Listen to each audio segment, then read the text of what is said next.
How's it going, guys? Welcome back to the channel. So today's been an absolutely hectic day in terms of lineup reveals, and yeah, it hasn't stopped because we have the Lions versus the Waratahs. Both teams have announced their lineups. I want to break it down in this video, so please like and subscribe.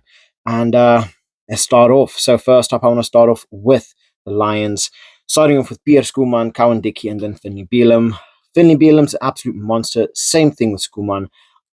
I'm still here, then everywhere when it comes to Cowan Dickey. I'm not 100% convinced on him. He is a good player, don't get me wrong, but I'm just hoping that we get a much better performance than what we did in the last game. The Reds really put it to the Lions early, put a lot of pressure on them, and they started to crumble. A lot of mistakes were made, and yeah, I don't know. Things need to change. So hopefully, having this will add a little bit of a little bit of a different effect. Obviously, Skuman is such a good scrummager. He's big, he's strong, he's very heavy. So yeah, interesting to see this. Our lock pairing, we are seeing Ty Burn come in at 4, which is something you don't often tend to see. Normally he's at the 5 and number 6 role. He's at 4, replacing Maro Toje as captain as well, not only in position for James Ryan to come in and fill in that number 5 slot. I was actually quite happy with the performance of James Ryan in the last game. I feel he deserves more time, and he's just one of those monstrous lineup beasts. And he makes the big tackles. He's got a good engine on him. So it's going to be lovely to see this Burn and Ryan partnership. So yeah, really, really looking forward to seeing this. Now, there's anything that I can say about this back row is pacey, right? So we have Henry Pollock starting in at 6, which again, not something you normally tend to see. You normally tend to see him at that 7 or 8 role. He's coming in at 6, replacing Tom Curry. And you know what Pollock brings to the game. He brings that fight, he brings that tenacity, he brings that ability to break that gain line, just absolutely destroy people, and just find that space, right? And utilize it so well. So Pollock at 6, we are seeing Van der Fleer at 7, one of the best in world rugby, especially when it comes to that number 7 role. So there's no way.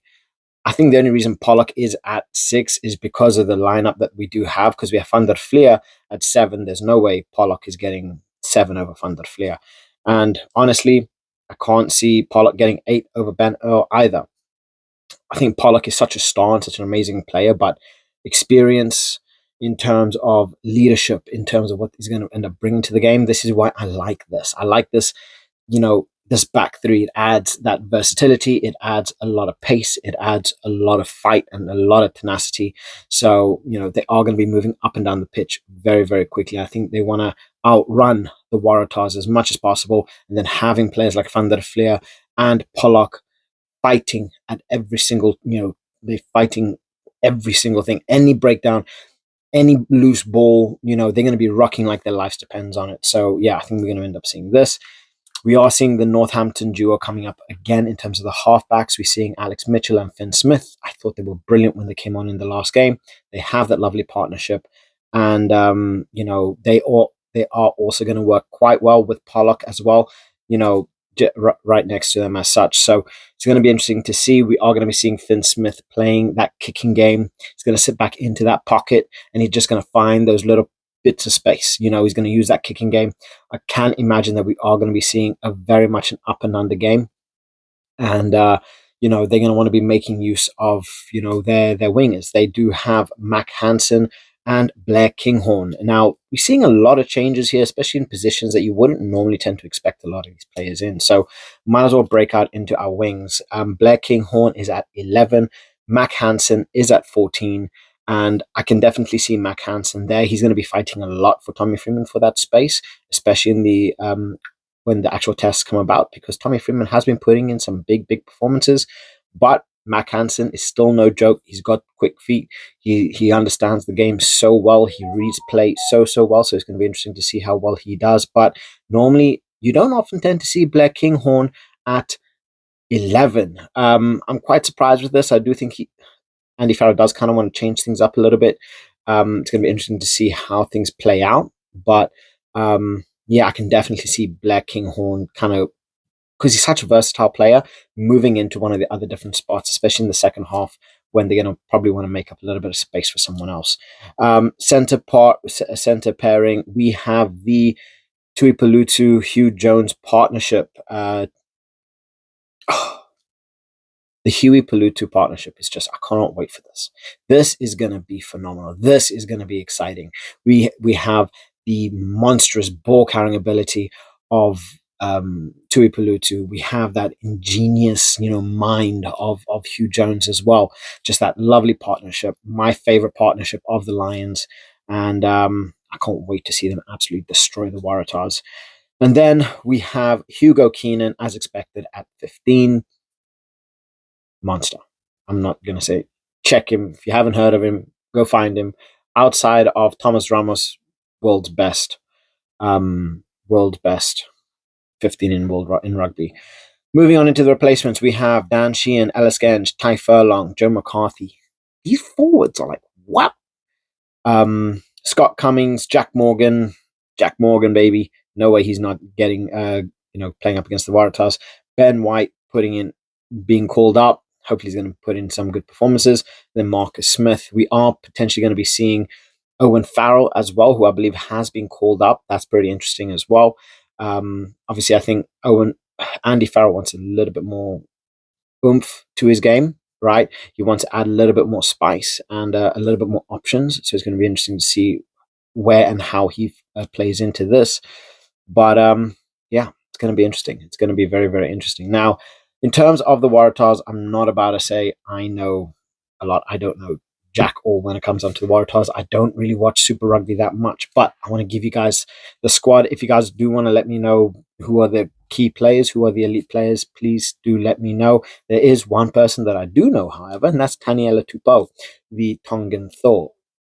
I have watched this guy play like there is no tomorrow, and he is phenomenal. But we have Tom Lambert, Ethan Dobbins, and then Tania Tupou. We have our lock pairing as Fergus Lee Warner, Miles Amatasero, back row, Rob Leota, Charlie Gamble, Hugh Sinclair at captain. Uh, Halfback pairing is Teddy Wilson, Jack Bowen. Wings are Darby Lancaster, Andrew Kellaway. Centers, Lalakai Foketi, Joey Walton, and then at 15, Lawson Creighton.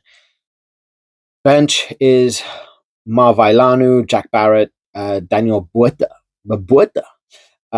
Matt Phillip, Jamie Adamson, Jack Grant, Payne Edmed, and then Henry O'Donnell.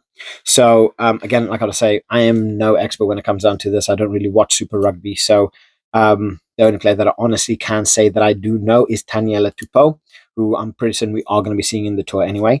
But yeah, let me know what you guys think of this. If you're a big Waratahs fan or a big Super Rugby fan, I'm sure there's going to be a couple monsters here. But they're going to have to put up a big fight up against the Lions, because the Lions are not about to take the sitting down. We see the likes of Pierre Skuman and Finley Beelum. They are relatively agile, especially for how big they are. And then Ty Byrne, who's quite possibly one of the best locks in the world. I mean, he's brilliant at the back row as well. But James Ryan at Ty Byrne at that lock pairing, they're going to be dominant when it comes down to the line out. They're going to be making a lot of big hits, relieving a lot of pressure as well. So I do feel that a forwards game is so underrated. Yes, they are not the flashy, fast characters of the backs, but when your forwards are not doing their job, you start to lose, right? Things start going down south. And right now, the Lions are down south and they don't want to go even further, right? So let me know what you guys think. Let me know who you're supporting. And my prediction for this game is going to be Lions by 20. So let me know what your thoughts are, and I'll catch you guys in the next one. Bye.